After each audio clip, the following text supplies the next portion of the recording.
कुल्लु नफ्सिन ज़ाइक़तुल मौत, हर नफ्स को मरना है, हर जानदार को मौत का मजा चखना है।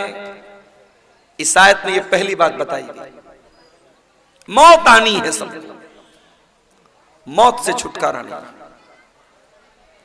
अगर मौत से किसी को छुटकारा होता तो शायद अल्लाह अपने नबियों को बचा लेता। अल्लाह के बंदों में सबसे ऊंचा मकाम अल्लाह के नबियों का है, मगर अल्लाह के नबियों को भी मौत आई। हजरत सुलेमान अलैहिस्सलातु वस्सलाम अल्लाह के ऐसे रसूल थे, ऐसे नबी थे कि अल्लाह ताला ने उनको बहुत सारी सुपर नेचुरल ताकतें दी थी। जिन्नात उनके कब्जे में थे, बड़े बड़े जिन्नात इतनी बड़ी बड़ी देगों में खाना पकाते थे, पूरा गांव खा सकता था। बड़ी बड़ी बिल्डिंग बनाते थे जिन्नात, किसी मजदूर की जरूरत नहीं, जिन्नात खड़े होकर के मजदूर इमारतें बना देते थे।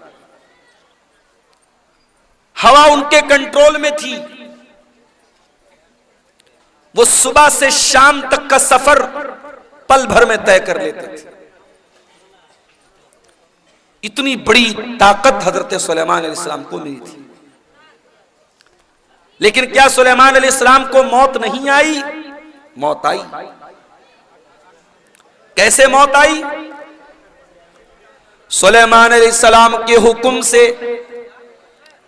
जिन्नात बैतुल मुकद्दस की तामीर कर रहे थे, बैतुल मुकद्दस की बिल्डिंग बना रहे थे, उसका स्ट्रक्चर खड़ा कर रहे थे। सुलेमान अलैहिस्सलाम उनको डायरेक्शन दे रहे थे, समझा रहे थे, उनको निर्देश दे रहे थे। सुलेमान अलैहिस्सलाम अपने असा के ऊपर, अपनी लाठी के ऊपर खड़े होकर के उनको बता रहे थे, और उसी हालत में सुलेमान अलैहिस्सलाम को मौत आ गई। अपनी लाठी पर टेक लगा के खड़े हैं, मौत आ गई।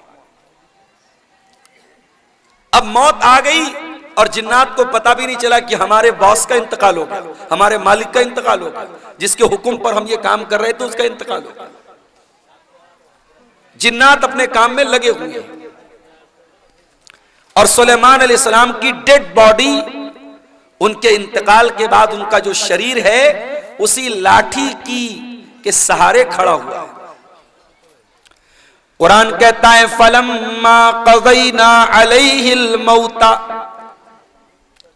जब हमने सुलेमान की मौत का फैसला कर दिया, मा दल्लहुम अला मौतिही इल्ला दाब्बतुल अर्दि ताकुलु मिन साता, सुलेमान की लकड़ी को, सुलेमान की लाठी को एक कीड़े ने खा लिया, और जब लाठी खत्म हो गई तो उनकी डेड बॉडी जमीन पर आ गई।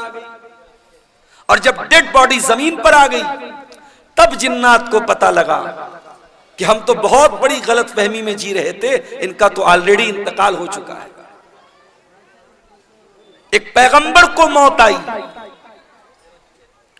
कुरान कहता है कुल्लु नफ्सिन ज़ाइक़तुल मौत, हर नफ्स को मरना है। अमीर से अमीर को भी मरना है, गरीब को भी मरना है। यही कारी अब्दुल बासित साहब साउथ इंडिया में अपने इदारे के चंदे के लिए जाते हैं। इफ्तार का टाइम है, इफ्तार का सामान लेने के लिए जाते हैं, और ट्रेन के दरवाजे पर सीढ़ी चढ़ते हुए अचानक उनका पैर फिसलता है, गिरते हैं, और वही हादसा उनकी मौत का सबब बन जाता है। मेरे प्यारे भाइयों, हम नहीं जानते मौत कब आएगी, इसलिए कि 5 चीजों की जानकारी सिर्फ अल्लाह ताला को है। सूरह लुक़मान की आखिरी आयत है, इन्नल्लाह इंदहु इल्मुस्साह, अल्लाह ही को पता है कि कयामत कब आएगी। कयामत का एग्जैक्ट इल्म सिर्फ अल्लाह ताला को मालूम है। कयामत की निशानियां बताई गई, मगर कयामत एग्जैक्ट कब आएगी, तारीख क्या होगी, दिन कौन सा होगा, यह हमें नहीं मालूम। इन्नल्लाह इंदहु इल्मुस्साह, कयामत का एग्जैक्ट इल्म अल्लाह ताला के पास है। व युनज़्ज़िलुल गईस, बारिश कब होगी, कितनी होगी, कहां होगी, अल्लाह को मालूम है। अभी कटिहार के 2-3 प्रोग्राम कैंसिल हो गए, मौसम खराब हो गया, बारिश हो गई। आपके इसी इलाके में सैलाब की वजह से बहुत सारे प्रोग्राम कैंसिल हो जाते हैं। मौसम कब चेंज हो जाए, कब तूफान आ जाए, कब सैलाब आ जाए, हम नहीं जानते। वयअलमु मा फिल अरहाम, और रहमे मादर में क्या है, मां के पेट में क्या है, सिर्फ अल्लाह को मालूम है। आप कहेंगे नहीं मौलवी साहब, आज के जमाने में अल्ट्रासाउंड करा लो, मालूम हो जाता है लड़का है लड़की, ये पता चल जाता है। हालांकि सरकार की तरफ से प्रतिबंध है, गवर्नमेंट की तरफ से मना है, मगर पता लगाने वाले तब भी लगा लेते हैं। और कहीं यह पता चल गया कि मां के पेट में लड़की है और ऑलरेडी 2-3 लड़कियां हैं, तो लड़की को मां के पेट में खत्म भी करा देते हैं लोग। इसको इंग्लिश में बोलते अबॉर्शन, गर्भपात करा देते हैं, मां के पेट में ही बच्ची को मार देते हैं। और हम कहते साहब हम लोग बड़े पढ़े लिखे लोग हैं, बड़े सिविल्ड लोग हैं, बड़े तहजीब याफ्ता लोग हैं। अरे हमसे अच्छे तो 1400 साल पहले के अरब के वो जाहिली दौर में, दौर जाहिलियत के वो बद्दू थे, वो देहाती थे, वो जाहिल लोग थे जो अपने बच्चियों को मारते थे, मगर पैदा होने के बाद मारते थे। बच्चियों को कत्ल करने की परंपरा, बेटियों को मारने का रिवाज 1400 साल पहले भी था। एक ऐसी सोसाइटी में जहां लड़की पैदा होने के बाद बाप बेचारा परेशान हो जाता था, क्या करूं। अगर बेटी के बारे में समाज को पता चलेगा कि मेरे घर में बेटी पैदा हुई है, समाज मुझे ताना मारेगा, तू क्यों बेटी को पाल रहा है। ऐसे भी कबीले थे, बहू लाएंगे, बीवी लाएंगे, मगर बेटी पैदा होगी उनके कबीले में बेटी को मार देते थे। बेटी का बाप बनना यह ऐब था। अल्लाह ने कुरान में उनका जिक्र किया, फरमाया वइज़ा बुश्शिरा अहदुहुम बिल उन्सा ज़ल्ल वजहुहु मुस्वद्दन व हुवा कज़ीम। बेटी के बाप को पता चलता था मेरे घर में बेटी पैदा हुई है, बाप का चेहरा काला पड़ जाता था।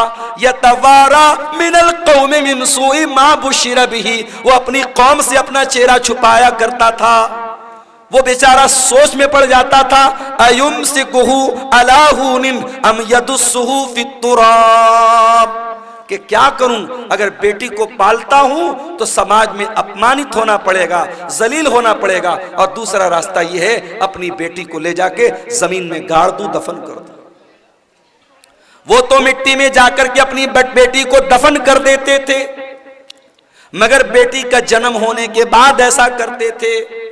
आज का पढ़ा लिखा इंसान, आज का तरक्की याफ्ता इंसान, आज का सोसाइटी वाला इंसान क्या करता है, मां के पेट में अल्ट्रासाउंड के जरिए पता लगा लेता है बेटी है, और डॉक्टर से कह करके एबॉर्शन करवा लेता है। कभी मौका मिले ना तो यूट्यूब पर जाकर के देख लेना कि एबॉर्शन कैसे होता है। अरे अरब के वो जाहिल लोग बेटी को जमीन में गाड़ते थे, बेटी एक बार तड़पती थी, एक बार रोती थी, उसके बाद जब उसकी जान खत्म हो जाती थी बेटी रोना बंद कर देती थी। मगर यहां उस बच्ची को जो बेचारी अभी दुनिया में नहीं आई है, मां के पेट में 1 महीने का गर्भ है, 2 महीने का गर्भ है, 3 महीने की प्रेगनेंसी है, इसने ले जाके डॉक्टर से कहा एबॉर्शन कर दो। डॉक्टर ने एबॉर्शन किया और वीडियो के अंदर ये दिखाया जाता है कि मां के पेट में जब एबॉर्शन होता है उस बच्चे को टुकड़े टुकड़े करके मारा जाता है। उस बच्चे को, उस मासूम बच्ची को जो अभी मां के पेट में अभी पूरी तरीके से तैयार भी नहीं हुई है, अभी वो तैयार होने के प्रोसेस में है, उसको एबॉर्शन के जरिए टुकड़े टुकड़े करके उसकी बॉडी के, उसके शरीर के टुकड़े टुकड़े करके मार दिया जाता है। वारे इंसान कितना बड़ा जालिम है। तो कल भी बेटी का कातिल था, तो आज भी बेटी का कातिल है। आज भी बेटियों को लोग कत्ल कर देते हैं। और क्यों कत्ल करते हैं? हमारी और आपकी वजह से। ये समाज, ये सोसाइटी जो अपने आप को बड़ी दीनदार कहती है, जो साल में जलसे कराती है, जो प्रोग्राम कराती है, जिसके चेहरे पर लंबी दाढ़ी है, जिसके माथे पर सज्जे का निशान है, इसी समाज में जहेज चलता है, इसी समाज में बारात चलती है, इसी समाज में गरीब की बेटी की शादी करने के लिए गरीब बेटी का बाप लोन लेता है, जमीन बेचता है, जायदाद बेचता है, फिर अपनी गरीब लड़की की शादी करता है। उस गरीब इंसान जिसके पास 3-4 बेटियां हो, वो अपनी बेटियों को अपने सीने का बोझ समझता है। इसके जिम्मेदार कौन है? इसका जिम्मेदार पूरा समाज है, पूरा मुआशरा है। बेटी को बोझ बना के रखा है। बेटी बोझ नहीं है मेरे भाई, बेटी रहमत होती है। अगर बेटी बोझ होती, अल्लाह ने अपने नबी को 4 बेटियां न दी होती। अल्लाह ने अपने आखिरी नबी को, अपने सबसे महबूब नबी को अल्लाह ने 4 बेटियों का बाप बनाया। और माफ करना, मेरे नबी सिर्फ बेटियों के बाप नहीं थे, बेटियों की जान थे।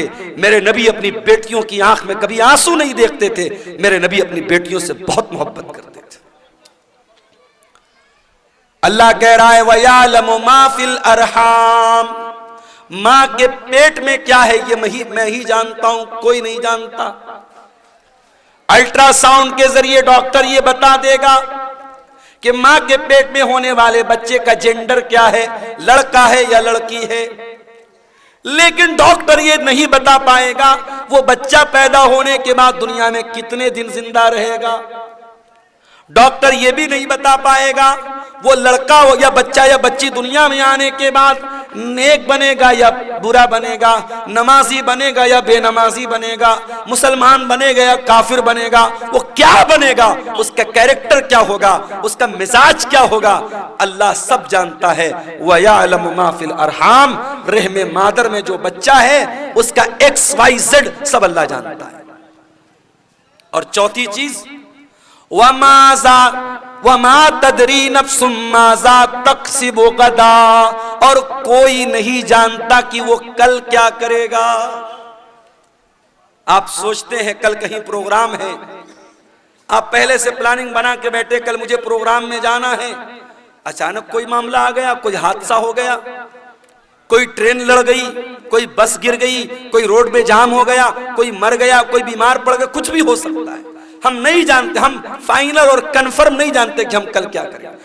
एक प्लानिंग करते हैं, एक अंदाजा करते हैं, लेकिन कंफर्मेशन हम नहीं बता सकते कि हम कल क्या करेंगे। और पांचवी चीज वमा तदरी नफ्सुम बिअय्यि अर्दिन तमूत, और कोई नहीं जानता कि वो कहां मरेगा। कारी अब्दुल बासित साहब ने भी नहीं सोचा होगा कि मैं कटिहार के और लाभा है, कौन सा ये जिला कौन सा है, कटिहार के घसिया घाट का रहने वाला, क्या उन्होंने सोचा होगा कि मैं साउथ इंडिया में जाके केरला में जाकर के मेरा इंतकाल होगा? नहीं, उनके बच्चों ने नहीं सोचा होगा। कोई नहीं जानता कब मरेगा, कहां मरेगा। तो ये 5 चीजें सिर्फ अल्लाह को मालूम है। और इंसान बेचारा इतना फुदक रहा है, इतना नाज कर रहा है। अरे तुझे मौत आएगी, और ये मौत जब आएगी तेरी औकात तुझको बता देगी। तुझे अपने शरीर पे बड़ा नाज है, अपनी दौलत पे बड़ा गुरूर है। ये बड़े बड़े बादशाह, ये बड़े बड़े मिनिस्टर, ये बड़े बड़े राजा, ये बड़े बड़े जालिम, मौत तो इनको भी आएगी। और इसी देश में हमने देखा, इसी मुल्क में हमने देखा, देश को दंगों की आग में झोंकने वाले, देश में हजारों लोगों के कातिल, हजारों लोगों को मारने वाले, हजारों लोगों के खून की होली खेलने वाले, मौत उनको भी आई है मेरे भाई। और ऐसी मौत आई है, दुनिया ने तमाशा देखा है, बहुत बुरी मौत आई है मेरे अजीजों। मौत इंसान को आएगी, कुल्लु नफ्सिन ज़ाइक़तुल मौत, हर इंसान को मरना है, हर जानदार को मरना है।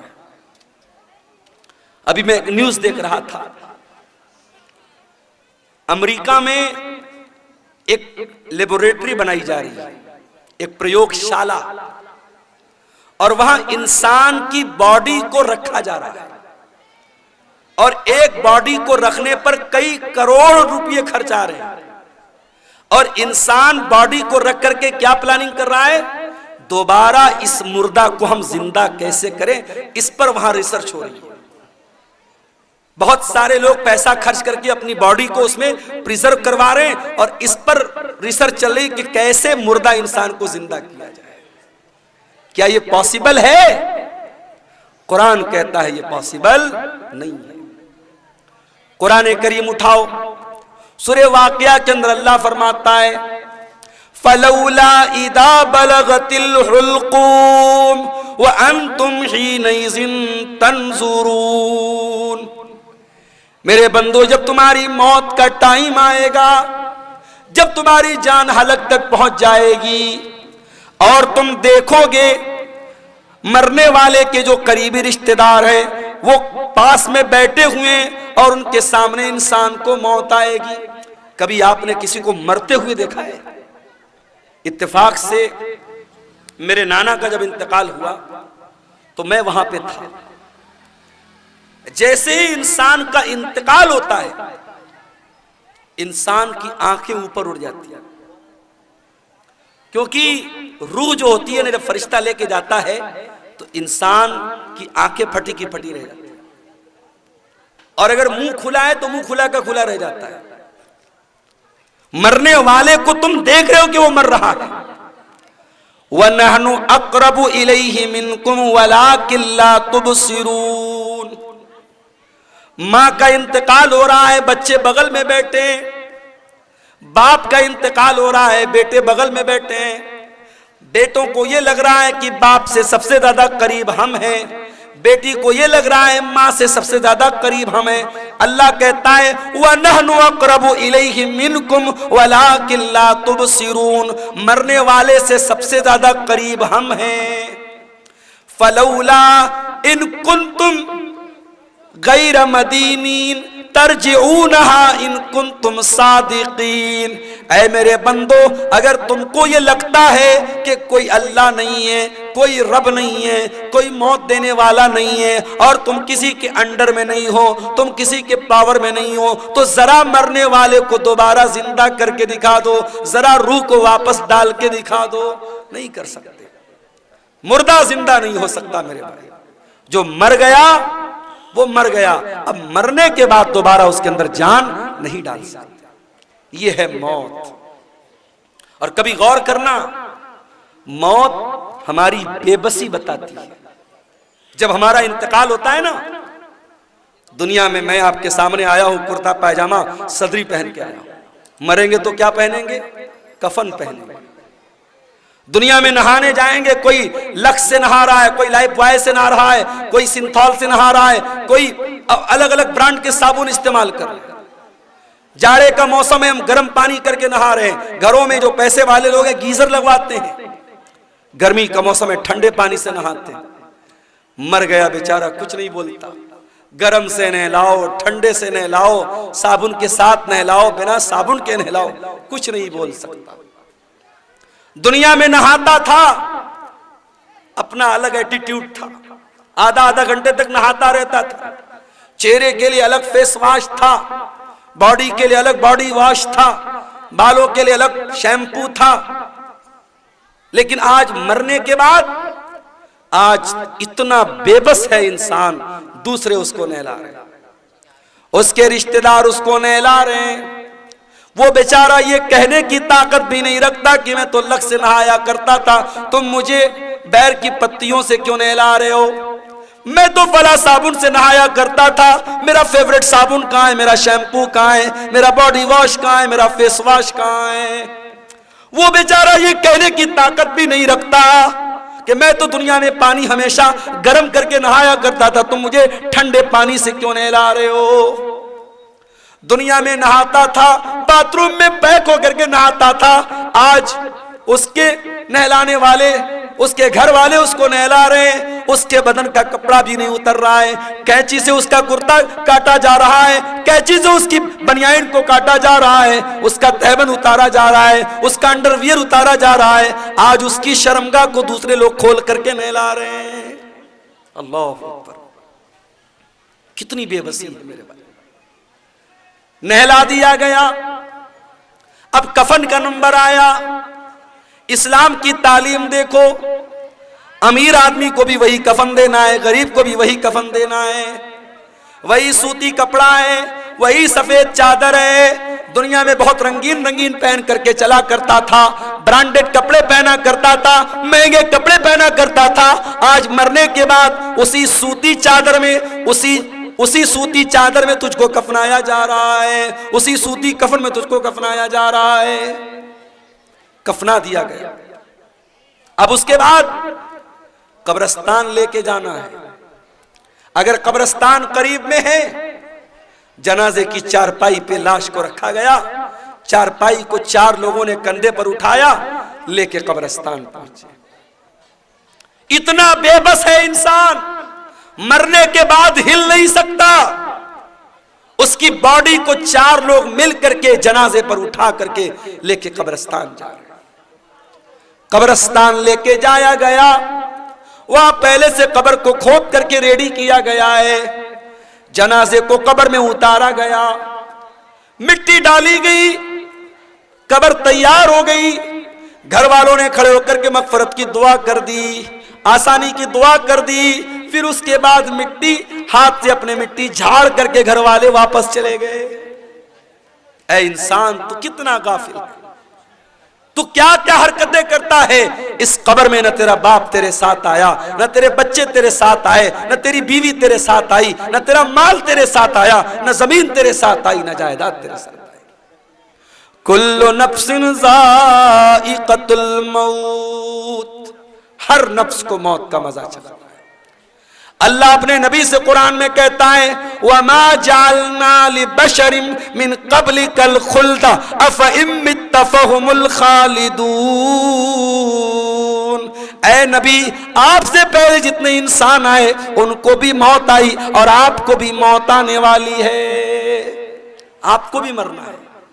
इन्नका मय्यितुन व इन्नहुम मय्यितून। ऐ नबी, आप भी मरने वाले हैं और ये सब मरने वाले, सबको मौत आने वाली है। हमारे नबी को मौत आई कि नहीं आई? आइए जरा सा नबी की वफात का नक्शा आपके सामने खींचते हैं। नबी का इंतकाल कब हुआ? रबीउल अव्वल के महीने। उम्र कितनी थी? 63 बरस। महीना कौन सा? रबीउल अव्वल। तारीख कौन सी? 12 तारीख। दिन कौन सा? सोमवार का दिन। थोड़ा और पीछे चलो, रबीउल अव्वल के पहले जब रमजान का महीना आया, प्यारे नबी की आदत थी रमजान में हर साल हजरत जिब्रील अलैहिस्सलाम आपके पास आते थे और आपको कुरान का दौर कराते थे, कुरान पढ़ाते थे और आप उनको कुरान सुनाते थे। आखिरी बार जब आपकी जिंदगी का आखिरी रमजान था, अल्लाह के प्यारे नबी ने जिब्रील को 2 मरतबा कुरान सुनाया। अल्लाह के नबी ने हजरत जिब्रील को 2 मरतबा कुरान सुनाया। ये इस बात की अलामत थी कि अब आखिरी रमजान है, अब इसके बाद कोई रमजान आने वाला नहीं है। कुछ दिनों के बाद जब हज का मौसम आया, अल्लाह के प्यारे नबी ने अपने सहाबा से कहा, मैं हज के सफर पे जा रहा हूं, जिसको मेरे साथ हज करना है वो चल सकता है। सहाबा इकराम अपने नबी के साथ हज के सफर पे निकले। 1 लाख से ज्यादा सहाबा हज के इस सफर में अपने नबी के साथ हैं और उस हज के दौरान अल्लाह के प्यारे नबी बार बार अपने सहाबा से कह रहे हैं, खुजू अन्नी मनासिककुम, खुजू अन्नी मनासिककुम। ओ लोगों, मुझसे हज का तरीका सीख लो, मुझसे हज के अरकान सीख लो। हो सकता है कि आइंदा साल तुम अपने नबी को ना पाओ, हो सकता है आइंदा साल मेरा इंतकाल हो जाए, हो सकता है आइंदा साल मैं जिंदा ना रहूं। आपने हज किया है और हज के 2.5 महीने के बाद आपका इंतकाल हो गया। जिलहिज्जा, मुहर्रम, सफर, रबीउल अव्वल। जिलहिज्जा में आपने हज किया है, रबीउल अव्वल में आपका इंतकाल हुआ है।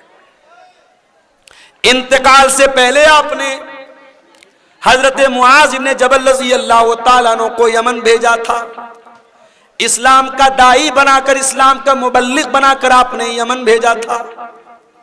आज हमारा नौजवान दिवाली का त्योहार आता है, बड़े शौक से मिठाई खाता है। मैं इस मसले को नहीं छेड़ रहा हूं कि दिवाली की मिठाई खाना जायज है या ना जायज है, उस मसले को छोड़ दो। लेकिन आज हालात क्या है, आज बिहार के बहुत सारे मुसलमान दिवाली का त्योहार मना रहे हैं, उनके घरों पर भी दिए जल रहे हैं, मुसलमानों के घरों से भी पटाखों की आवाज आ रही है। वज़ा में तुम हो नसारा तो तमत्तुन में हुनूद, ये मुसलमान है जिन्हें देख के शर्माए यहूद।